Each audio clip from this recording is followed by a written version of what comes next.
Bonjour à tous, bienvenue sur le plateau de Débattez-vous. Très heureuse de vous retrouver sur 8 Mont Blanc. Vous allez le voir derrière moi à travers ce dessin de Kaya à la une du Faucigny cette semaine.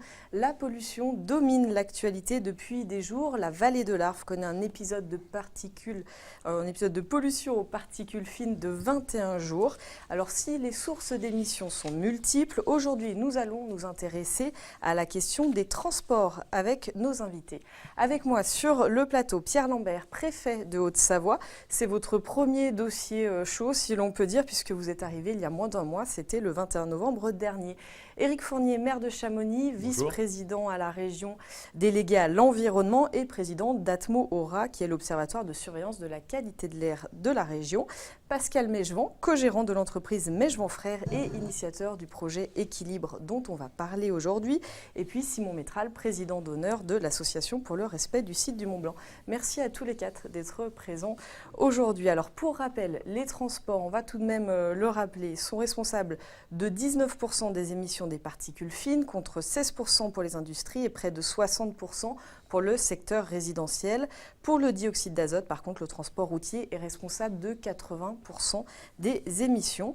Le premier plan de protection de l'atmosphère de la vallée de l'Arve a été mis en place, c'était il y a 4 ans maintenant, en 2012. Tout simplement, première question aux uns et aux autres, est-ce que c'est un échec ? Éric Fournier. Non, il ne faut pas considérer que c'est un échec. D'abord parce que quand on fait un plan de protection de l'atmosphère, et là, il est rare que je rende grâce à l'État, et je le fais, monsieur le préfet, c'est important d'avoir mis en place une coordination au niveau de tous les acteurs sur ce sujet-là. C'est grâce aux associations, notamment, que ce PPA a vu le jour également, et je tiens à saluer leur travail. Après, il faut porter bilan. Et puis, il faut surtout aller beaucoup plus loin parce qu'il ne faut plus se contenter de cette image. On pourra peut-être y revenir dans quelques instants. Simon Métral ? Non, ce n'est pas un échec. Nous nous sommes battus dans les années 2010 pour l'obtenir. Ce PPA, on l'a obtenu. Donc, pas un échec, mais manque de coercition, manque de mesures courageuses qui font que, pour l'instant, en 2016, il est inefficace. Monsieur le préfet ? Bon, vous l'avez dit, je suis récent dans le département et c'est vrai que c'est un dossier qui tout de suite me sensibilise. Le plan a le mérite d'exister, il a 4 ans, il sera reconduit l'année prochaine et revisité. Il a un premier objectif, je crois, un premier mérite, c'est de rendre l'information aux personnes, aux populations, et donne une information sur le niveau de pollution qui n'existait peut-être pas avant ou pas aussi précisément. Deuxièmement, certaines mesures sont rentrées dans la pratique, notamment la réduction de vitesse, puisqu'on va parler de transport, des véhicules à 20 km/h de moins, maintenant c'est dans les faits. Donc on ne peut pas dire que rien n'a été fait. Le bilan peut paraître mitigé, nous allons y revenir. Monsieur Mégevant ? Ça nous a donné des idées. Clairement, le projet Équilibre est pas né ici par hasard, en Haute-Savoie par hasard. Et le PPA nous a alerté sur le potentiel de blocage au niveau de nos activités. Il faut être clair. On reste sur un domaine public, donc les contraintes qu'on voit commencer à apparaître sur nos exploitations nous ont clairement fait réfléchir et nous dire qu'il fallait assurément qu'on trouve des moyens d'être plus blanc que blanc, en quelque sorte, pour continuer nos exploitations. Donc, quelque part, c'est quelque chose de positif. Pardon ? La question ne se posait pas avant. Beaucoup moins, il faut être franc. Faut être franc. L'information n'était pas partagée déjà. Ça, je suis entièrement d'accord avec vous, monsieur le préfet. La sensibilisation au niveau des acteurs du transport ne l'était pas. Faut être clair. Aujourd'hui, un chef d'entreprise de TRM qui vous dit qu'il ne se soucie pas de la pollution, voire même les chauffeurs, ça descend jusqu'aux chauffeurs, c'est plus vrai. C'est quelque chose qui rentre dans les problématiques de chacun. Donc, par contre, le problème, c'est qu'il faut du temps. Il faut du temps pour que les choses évoluent, il faut le temps pour que le matériel soit renouvelé, et il faut du temps aussi pour que certaines infrastructures voient le jour. Donc, pour nous, le PPA, ça a été un révélateur parmi d'autres, mais ça a été un révélateur quand même. L'un des objectifs affichés, c'était de réduire de 30% les particules fines d'ici à 2015. À peu près les mêmes chiffres pour le dioxyde d'azote. On y est ? Non, le compte n'y est pas. Le compte n'y est pas. Il y a des progressions sur certains secteurs. C'est le cas sur le secteur de Chamonix-Mont-Blanc, parce que Sur cette communauté de communes, il y a des décisions importantes qui ont été prises depuis plusieurs années. Il y a une volonté politique réelle d'améliorer la situation. Donc sur les graphiques de Rhône-Alpes, c'est très net que les PM10 sont en baisse sur Chamonix-Mont-Blanc. Sur ce secteur spécialement. Plus en aval, c'est beaucoup plus délicat parce que, il faut bien le reconnaître, la volonté est beaucoup moins forte. Sur les dioxydes d'azote, dont le transport routier est responsable à 80%, vous l'avez souligné, et sur la station de mesure des Bossons, près de Chamonix, là, il n'y a aucun progrès qui n'a été réalisé. Aucun. Dû à la proximité de cet axe routier international. La difficulté dans laquelle nous sommes, c'est que nous sommes, comme souvent en France, dans une logique de réparation et pas dans une logique d'anticipation. Et c'est pour ça qu'aussi on a un peu d'exaspération et de fatigue. Avec Simon Métral, avec d'autres acteurs, M. Méjean en faisait déjà partie, ça fait depuis 1999 que nous parlons de solutions alternatives. À l'époque, on parlait davantage des aspects environnementaux, des aspects de sécurité et peut-être moins des aspects liés à la santé publique de la pollution.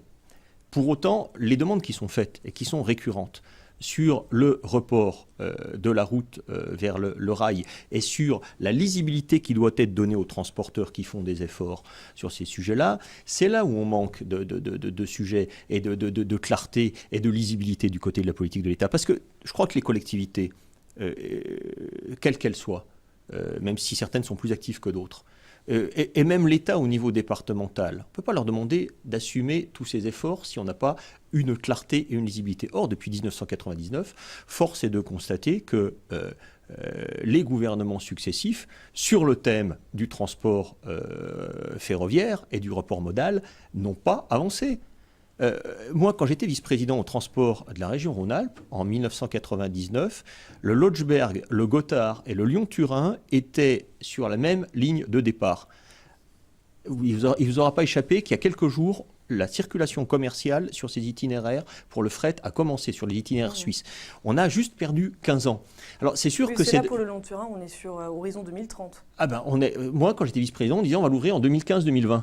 Hein, on est juste encore aux prémices. L'autoroute ferroviaire alpine qui actuellement est sous-utilisée et sur laquelle il faut faire des efforts pour avoir un terminal qui soit situé plus en aval dans les vallées et qui pourra compléter utilement le dispositif, est sous-utilisée. Alors après, qu'est-ce qu'on fait? On attend la crise, puis on dit, ah tiens, dis donc, toi, maire de telle collectivité, ou vous, monsieur le préfet, qu'est-ce qu'on fait? Il est bien tard pour ça. Il est bien tard. Et donc, il faut absolument qu'on ait des dispositifs qui soient plus en amont. Moi, il y a 15 ans, on me disait, monsieur le maire, j'étais pas maire encore à l'époque, j'étais adjoint, balayez devant votre porte. Moi, ce que je dis, c'est chacun doit prendre son balai et effectivement faire le travail. Et y compris, d'ailleurs, au plus haut niveau de l'État sur une politique réelle de report modal. Je crois que la première des choses à dire, c'est celle-là. Parce qu'après, sinon, on est juste dans la réparation ou dans la stigmatisation de telle ou telle catégorie. Et ça, on ne le veut pas. Sur le bilan, juste un mot. Le PPA a surtout insisté sur la sensibilisation et l'incitation à de bonnes pratiques. Équilibre, mobilard, on va peut-être y revenir. Quelques mesures réglementaires sont quand même intervenues. Alors, monsieur le maire, vous savez que jusqu'en 2012, les camions antérieurs à 2001 circulaient. Ils étaient 500 000 en 2005, ils étaient encore en 2012 116 000. Il n'y en a plus un seul poids lourd antérieur, dans la mise à service antérieure à 2001, dit Euro 2, qui circule par le Mont Blanc. Il y en a encore 40 000 qui circulent il y en a encore 40 000 dans le Fréjus. Il y en a encore 40 000 dans le Fréjus. À partir de juillet prochain, ils ne circuleront plus non plus. Donc, en termes réglementaires, on ne peut pas dire que rien n'est fait. Après, nous sommes aussi liés par des accords internationaux de libre circulation. Et le ferroutage, on va y revenir. Oui, 30 000 poids lourds seront passés par le ferroutage en vallée sous la Savoie. Bon, 30 000, 300 000 depuis que le ferroutage existe. C'est peut-être insuffisant, mais là aussi, on peut dire que le bilan est complètement insignifiant. Mais moi, ce que j'insiste, sur quoi je veux insister, c'est qu'il n'y a plus de circulation de poids lourds polluants sous le tunnel du Mont Blanc depuis 2012. Je suis désolé. Je peux pas être d'accord avec ce qui vient d'être dit. Tous les véhicules sont polluants. L'Euro 6 est moins polluant qu'un Euro 5, qui lui-même est moins polluant qu'un Euro 4. Mais des Euro 2, ça fait quelques années qu'il n'y en a plus du tout. Des Euro 3 en 2016, Il y en a eu de moins en moins. En 2017, il n'y en aura plus du tout. Je pense que les progrès technologiques par rapport aux poids lourds, ils sont là. Il faut les reconnaître, il faut les saluer, mais ça n'est pas la panacée. Chaque année, en période de pic de pollution, vous avez vu l'exaspération qui a envahi la vallée et qui est légitime. On tombe des nuits et on voudrait trouver des solutions dans l'urgence en claquant des doigts pendant 3 jours. On se trompe là, ça n'est pas le problème. Le problème, c'est des solutions pérennes, à long terme, et qui prennent en compte l'ensemble de la vallée. En matière de transport, Éric Fournier l'a dit, surtout en transport internationaux, le niveau de compétence, il appartient à l'État, au préfet. Or, force est de constater, les préfets, c'est comme les ministres, ça se succède, ça va, ça vient, mais la population, elle demeure avec ses problèmes.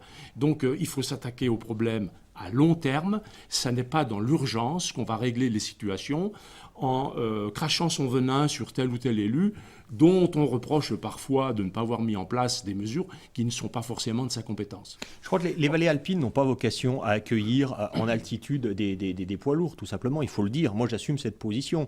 C'est-à-dire que si on fait des tunnels dits de base, c'est pour des raisons qui sont bien compréhensibles. C'est d'une part que sur le plan économique, on sait faire du fret avec un coût qui est beaucoup plus faible, et puis que également sur le plan écologique, eh bien les vallées, parce qu'on a parlé, là on parle des PM et on dit tiens voilà, à la limite il y a les camions les plus récents polluent moins en termes de PM, mais on l'a vu, 80% encore des NOx, dioxyde d'azote, plus de l'ozone. Donc on ne va pas avoir là aussi un esprit d'escalier pour se dire on traite les PM, puis dans 10 ans on traitera l'oxyde d'azote, puis dans 10 ans on va faire les HAP ou le benzoapyrène. Il faut quand même qu'on ait une résolution du problème qui soit globale, et cette résolution globale, elle impose des mesures courageuses des uns et des autres. On a abandonné dans ce pays la fiscalité écologique. Moi, je le regrette. Les Suisses ont fait l'inverse. Il y a un moment donné, il faudra peut-être bien se poser cette question-là. Monsieur Mejouan. La solution à tout, c'est le gaz naturel véhicule. Justement, on va vous parler du projet équilibre. Donc là, on solutionne tous les problèmes que vous venez de soulever. Mais encore faut-il qu'on puisse l'appliquer partout. Non, il y a une chose, moi, qui me dérange dans ce type de débat, c'est qu'en fait, en France, 80% du gasoil est consommé par le véhicule léger. Ok ? Donc déjà, je veux bien qu'on accuse les transporteurs routiers de tous les maux de la terre. Quand je dis transporteur routier, c'est tout utilisateur de véhicules lourds de tous les maux de la terre. Ok ? Mais il y a quand même une chose qu'il va falloir mettre sur la table une bonne fois pour toutes. 80% du gasoil, c'est de la voiture. Ok ? On sait très bien, avec les derniers scandales, et ce que nous on fait sur Équilibre, que les véhicules poids lourds sont vertueux, respectent les normes, voire même sont bien en deçà des normes, et sur tous les éléments qui sont suivis par la norme Euro 6, la dernière. Donc là-dessus, on est bon. Sur les voitures, c'est loin d'être le cas. Okay ? Donc nous faire un procès à nous, qui représentons que 20% de la consommation du gasoil, moi je veux bien, mais ça me paraît un peu déséquilibré. Déjà, première chose. Ensuite, sur la partie ferroutage. Ferroutage, les transporteurs routiers cherchent à mettre, dès qu'ils le peuvent, non pas les camions sur le train, qui est une aberration, on transporte de la ferraille pour rien, ok. En plus, on paye nos chauffeurs pour rien, je ne vois pas bien l'intérêt, on a déjà des problèmes économiques, donc c'est déjà pas bien le moment de le faire. On parle bien de solutions qui soient beaucoup plus pérennes, qui est le combiné, ok. Le problème du combiné, c'est qu'encore dernièrement, il y a eu un dépôt de bilan d'un opérateur, faute de services adéquats par l'opérateur national. Okay, donc ne reprochons pas aux transporteurs de ne pas vouloir faire d'efforts. Dès qu'il y en a un qui essaye de le faire, il a tellement de bâtons dans les roues qu'il abandonne. Donc avant de préconiser une solution qui en plus, d'après ce que j'ai lu, va coûter 25 milliards d'euros, est-ce qu'on ne peut pas trouver des solutions, peut-être pas forcément d'attente, mais des solutions réfléchies, où tout un chacun fait sa part de la baisse de pollution. Encore une fois, 80% du gasoil, c'est des voitures. Le projet équilibre, en une phrase ? Le projet équilibre, en fait, on est parti de ce contexte un peu compliqué pour nous, où on est accusé de tous les maux, comme je viens de le dire, et on essaye de trouver une solution pour continuer nos activités. Il ne faut pas oublier que c'est parti avec 4 PME de Haute-Savoie, plus une lyonnaise, qui se sont dit on veut continuer nos activités, on a une concurrence exacerbée venant des pays de l'Est, low cost, et tout ce qu'on propose actuellement sur le marché, c'est une baisse des coûts. Cette baisse des coûts, elle a tout un tas de choses néfastes. Elle en a dans le domaine de la pollution, parce que quand vous avez un kilomètre qui ne coûte pas très cher, rien ne vous pose ça ne vous pose pas de problème, ou moins de problème de faire des kilomètres à vide pour un véhicule, alors que nous, on ne peut plus. Donc là, c'est déjà un impact direct sur la pollution, hein, parce que les kilomètres parasitaires sont faits pour rien. Et donc cette idée de persévérer dans notre métier, qui est notre métier de base, a abouti à se poser quelques questions. On s'est vite rendu compte que l'énergie, et là je vous rejoins complètement, le gasoil, on a un problème avec le gasoil, il faut dire ce qui est. On va pas cacher ça sous le tapis. Pour autant, il est présent, il est là, il est ce qui nous fait tourner l'économie tous les jours, donc on ne pourra pas s'en sortir immédiatement, ça c'est certain.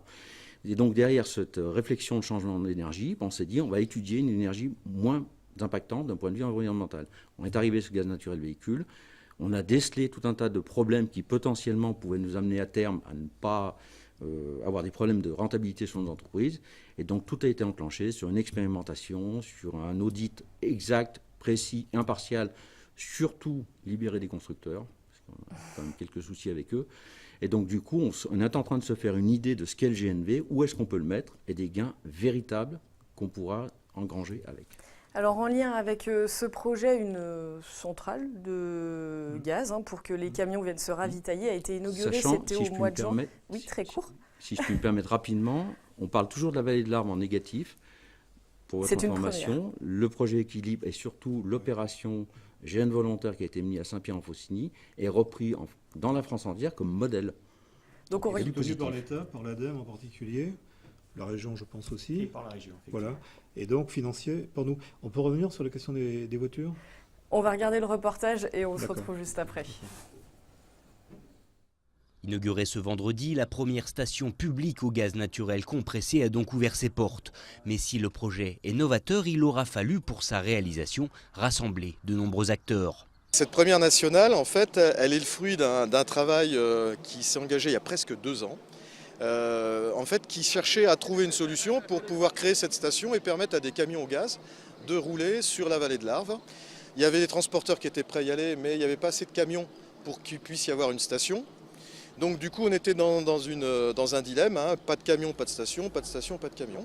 Et puis finalement, par itération, on a trouvé qu'un opérateur de station pouvait investir sur un ouvrage de ce type-là s'il avait au départ la garantie d'avoir au moins 15 premiers camions. Car le déclencheur est venu des transporteurs et d'un constat simple, difficile d'être rentable avec les fluctuations des prix à la pompe. Le projet Équilibre est ainsi né, fédérant très vite de nombreux professionnels. Première réflexion du projet Équilibre, c'est ça, c'est dire comment on peut, nous, transporteurs, mieux maîtriser, mieux approcher les 30% de 30% de nos coûts qu'on ne maîtrise pas. Donc c'était la première réflexion qu'on a vue et on a commencé à recenser un peu des énergies alternatives, parce qu'on a une expérience aussi dans le granulet de bois qui nous a permis de nous ouvrir sur d'autres énergies et de comprendre que le monde de l'énergie allait s'ouvrir avec le renouvelable, avec le développement durable. Très vite appuyés par l'ADEME, l'État et GRDF, 8 entreprises et une collectivité ont donc investi dans des poids lourds au gaz naturel compressé, permettant à cette station de voir le jour à Saint-Pierre-en-Faucigny. Cette initiative qui est née ici, avec tout l'environnement, station d'épuration, cette station Équilibre, les transporteurs qui sont partants, une autre innovation, le financement participatif d'un véhicule, en fait, où la population devra se sentir intéressée et pourra dire j'ai presque participé à l'acquisition de ce véhicule, une première en France. Donc véritablement, vous êtes sur un territoire qui est innovant, objectif et qui a su montrer l'exemple, en espérant que cet exemple soit généralisé pour notre bien-être à tous. S'il s'agit là d'une première, de nombreuses collectivités s'engagent pour participer au maillage des stations au gaz naturel. En effet, dans les prochains mois, des sites similaires devraient ouvrir leurs portes du côté d'Annecy, Chambéry et dans le Chablais. Sur la question des voitures, monsieur le préfet, vous vouliez intervenir. On parle des camions, on vient de le voir, il y a des initiatives qui sont faites, qui doivent encore, je suppose, être développées. Pour les voitures, la limitation de vitesse sur l'autoroute... Quand elle est respectée, elle est efficace. Elle réduit de 20% la pollution. Non, mais attendez, elle réduit la pollution de 20%. Pour faire simple. Donc on aimerait qu'effectivement le civisme l'emporte et que chaque automobiliste, quand il voit 110, respecte le 110 sur la vallée de l'Arve. Nous faisons des contrôles, 1 millier d'infractions constatées depuis le 1er novembre, c'est pas rien. Naturellement, il faut appeler à la bonne volonté de chacun. Alors après, il y a la question des véhicules anciens, effectivement, plus ou moins polluants. Les zones les plus urbaines, bon, on l'a vu à Paris, on l'a vu à Lyon, à Grenoble, commence à différencier les véhicules selon la date de mise en circulation. Donc Et ça, font c'est le système des vignettes Ce sont des vignettes de couleurs différentes, si vous voulez. C'est pas uniquement pair-impair, c'est pair-impair, et à l'intérieur de ce pair-impair, circulation alternée, il y a la possibilité de circulation pour des véhicules propres. Ça, ce serait applicable dans la Ça vallée de l'Arve? peut être applicable. Le préfet de région vient de prendre un arrêté suite au un arrêté pour ce qui concerne le Rhône, suite à des décisions ministérielles intervenues en avril et en août. Oui, c'est applicable en région. Alors après, je sais que Chambéry l'a testé aussi, je crois. En tout cas, Grenoble, c'est sûr, et Lyon. Moi, j'ouvre la discussion là-dessus en ce qui nous concerne. Alors, sur la vallée de l'Arve, on a besoin de la voiture parce qu'on n'a pas beaucoup de transports en commun. On peut regretter effectivement qu'il n'y ait pas plus de transport ferré, qu'il n'y ait pas plus de transport en bus propre, mais ça viendra peut-être. Il faut le souhaiter. Je sais que certains maires près de Chamonix insistent beaucoup sur la propreté des bus. Bon, je veux bien croire que les bus de la SNCF ne soient pas complètement top, mais en même temps, chacun a besoin de sa voiture. Alors, il y a des initiatives qui sont prises. Je pense à Mobile Arve, qui sont des incitations de la part d'industriels. TGM, par exemple, qui fêtait ses 60 ans, où j'étais vendredi soir, fait beaucoup pour ses personnels, pour ses salariés. Alors certes, ils ne sont qu'une centaine, mais enfin, voilà, du covoiturage, des modes de transport différents, des ramassages collectifs. Après, il y a 600 entreprises en Vallée de la Harvin, 600, mais 60 comptent dans cette opération Mobile Arve, soutenue par la Chambre de commerce et le syndicat du décolletage. Donc je crois qu'il faut qu'on avance vers ces pratiques innovantes. Et peut-être, oui, différencier effectivement l'autorisation de circulation dans les zones urbaines. Je ne pense pas que la vallée de l'Arve soit effectivement concernée dans les zones urbaines. Alors, on ne va pas déplacer le sujet sur Annecy ou d'autres territoires, mais ça mériterait d'être en discussion. Moi, je félicite le maire d'Annecy d'avoir mis, par exemple, les bus en circulation gratuits pour inciter le particulier à prendre le bus plutôt que sa voiture, quand on est dans un niveau de pic de pollution élevé. Comment limiter le trafic des voitures? Nous avons fait le pari dans la vallée de Chamonix, avec l'ensemble de mes collègues, d'assister lourdement sur les transports collectifs. Avec d'une part des investissements très forts sur le réseau bus, que ce soit au niveau des services ou d'un parc de bus non polluants, et puis un investissement très fort également sur le ferroviaire. Donc 2 colonnes vertébrales, transport collectif, et puis après un ensemble de choses sur la mobilité douce, sur la mobilité électrique. Nos voitures sont maintenant des voitures électriques au niveau du parc communal, etc.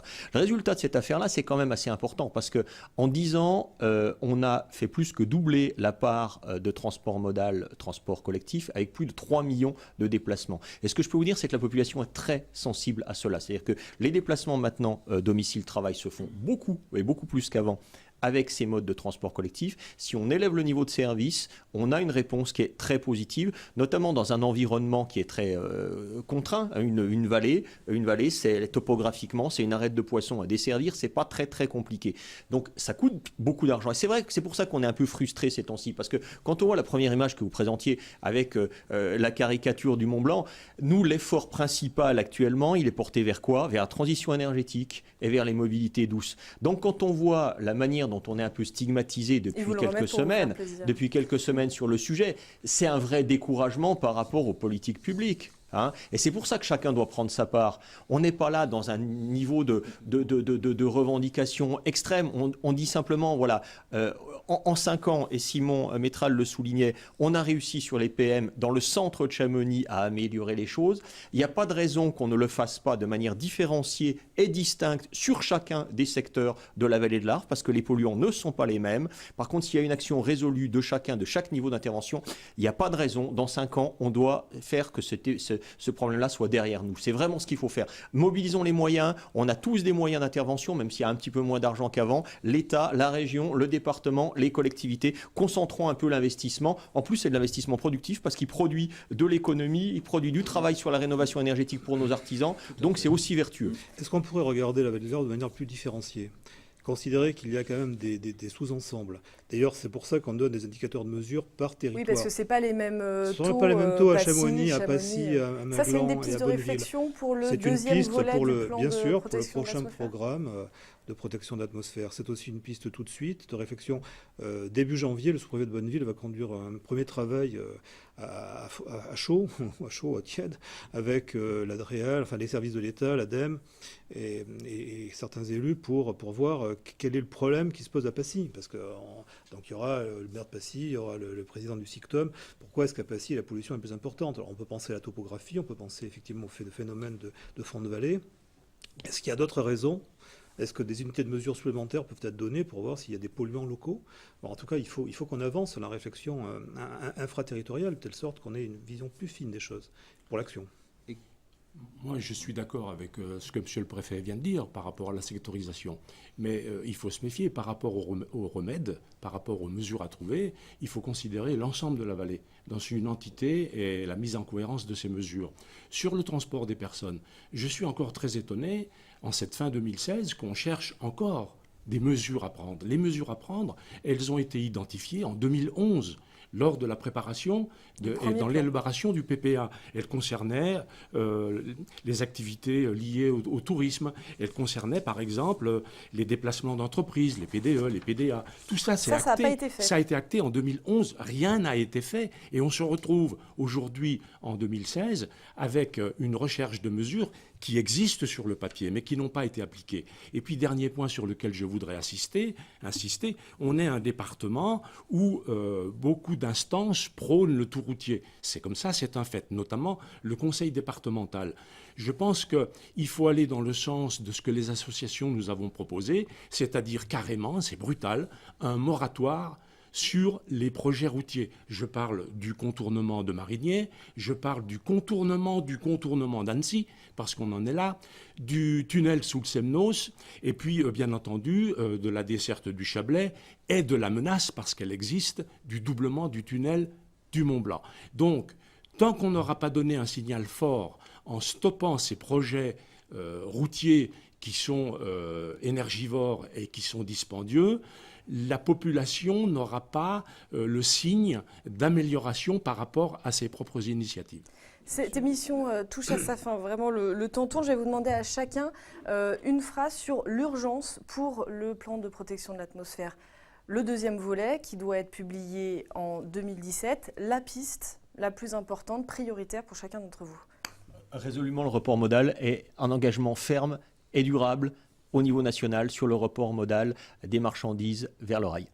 Simon Métral. La même chose, donner un signal fort à la population en mettant 150 000 poids lourds du Mont-Blanc sur l'autoroute ferroviaire alpine et 150 000 poids lourds du Fréjus. Et ainsi, on donnera un signe encourageant à la population et aux collectivités territoriales qui, pour l'instant, dont certaines traînent les pieds. Monsieur Mégevant. Que chaque acteur qui est émetteur de pollution fasse ce qu'on fait nous. Se poser la question de comment on peut réduire et de le faire, de s'engager. Mais c'est bien chaque acteur le plus petit détail compte. La pollution, c'est quelque chose de long à combattre et il faudra la présence de chacun pour que ça fonctionne. Monsieur le Préfet, le mot de la fin. Lourde responsabilité. C'est une très lourde responsabilité. Pour rebondir sur ce qui a été dit, l'autoroute ferroviaire, elle est reconduite. De toute façon, elle poursuit sa vie jusqu'en 2018. Elle va être reconduite pour 15 ans. Et effectivement, la question se pose, et le préfet de région y attache de l'intérêt dans les consultations avec les Italiens pour voir si on peut augmenter le volume effectivement du passage par la voie ferrée. Sur le plan local, qui est plus mon ressort, je pense qu'il faut continuer à mettre l'accent sur la réduction des vitesses de circulation, peut-être plus sévère encore sur les axes secondaires, parce qu'il n'y a pas que l'autoroute. Non, il y a aussi les axes secondaires, on peut passer à 80, voire 70. Après tout, chacun doit faire un effort. Inciter aux bonnes pratiques en matière de transport de bus par gaz, effectivement, de bus, effectivement, en complément des voies ferrées. Et puis peut-être, mais alors là, je sais que le maire Chamonix y a travaillé, et c'est tout à votre honneur, monsieur le maire, d'avoir mis en place des systèmes de transport électrique, faire appel peut-être à des zones de circulation réglementées, et donc différencier selon les lieux, en faisant appel aussi aux collectivités locales et puis aux particuliers. Mais je salue quand même l'initiative des entreprises qui elles-mêmes prennent les choses en compte, en disant que leurs salariés doivent aussi se transporter différemment et de manière plus propre. Merci beaucoup, on aura l'occasion de reparler de tout ça dans les mois à venir. Merci de votre fidélité. Vous retrouverez cette émission sur notre replay 8montblanc.fr. Passez une très belle journée.